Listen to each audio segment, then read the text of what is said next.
আসসালামু আলাইকুম রহমতুল্লাহি ওবরাকাতু। আপনাদের অনেকেই প্রশ্ন করে থাকেন যে হুজুর, এই 2024 সালে এসে ফ্রিল্যান্সিংয়ের কোন কাজটা শেখা উচিত, কোন স্কিলটা শুরু করা উচিত। এটা কিন্তু অবশ্যই একটা গুরুত্বপূর্ণ প্রশ্ন। তো আপনাদের যেই প্রশ্নগুলো এসেছে এই প্রশ্নগুলো কিন্তু আমাদের সময় ছিল না। অর্থাৎ আমরা 10 বছর আগে যখন শুরু করেছি, 10-12 বছর আগে, তো তখন দেখা গেছে যে এই যে বর্তমান সময়ে মার্কেটে যে একটা কম্পিটিশন চলতেছে, অর্থাৎ লক্ষ লক্ষ ফ্রিল্যান্সাররা একে অপরের সাথে প্রতিযোগিতা করছে, এই প্রতিযোগিতাটা কিন্তু আমাদের সময় ছিল না। তখন আমরা যে কোনো একটা স্কিল নিয়ে নামলেই কিন্তু আমাদের তখন সফল হওয়ার সম্ভাবনা উজ্জ্বল ছিল।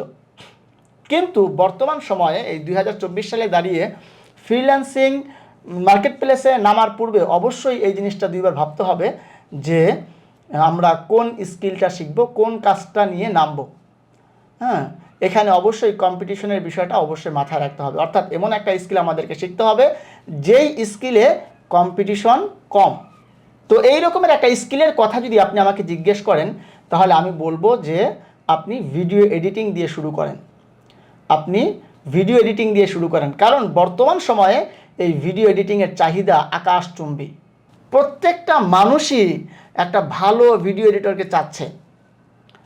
তো এখন বর্তমানে যেরকম দেখছেন যে ইউটিউবে কিংবা ফেসবুকে যেই ভিডিওগুলো আপলোড হচ্ছে, যেই কন্টেন্টগুলো তৈরি হচ্ছে, এই কন্টেন্টগুলো ভবিষ্যতে আরও তৈরি হবে, এই কন্টেন্টগুলো আরও আসবে, লক্ষ লক্ষ কোটি কোটি ভিডিও আসবে।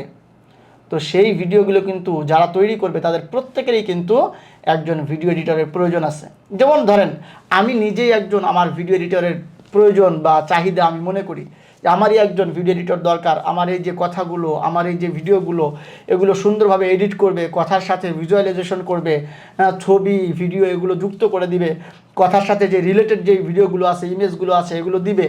কিন্তু দেখা যাচ্ছে যে আমি কিন্তু ভিডিও এডিটরটা চিপ রেটে, অর্থাৎ কম মূল্যে পাচ্ছি না।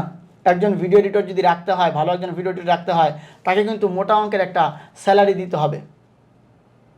তো এই জন্য ভাই আমার, যদি আপনার বর্তমান সময়ে ফ্রিল্যান্সিং মার্কেট প্লেসে আসতে হয় কিংবা অনলাইন থেকে আয় উপার্জনের কথা ভাবতে হয়, তাহলে আমি অবশ্যই পরামর্শ দিব যে আপনি ভিডিও এডিটিং দিয়ে শুরু করেন। ইনশাআল্লাহ আগামী 10 থেকে 15 বছর এই কাজ আপনার জন্য সুফল বয়ে আনবে। তো ভাইজান, আজকে এই পর্যন্ত রেখে দিচ্ছি। ইনশাআল্লাহ আগামী ভিডিওতে আবারও আপনাদের সাথে দেখা হবে, কথা হবে। সেই পর্যন্ত ভালো থাকবেন, সুস্থ থাকবেন, এই দোয়া রেখে আজকের মতো এখানেই বিদায় নিচ্ছি। আসসালামু আলাইকুম ওয়া রাহমাতুল্লাহি ওয়া বারাকাতুহু।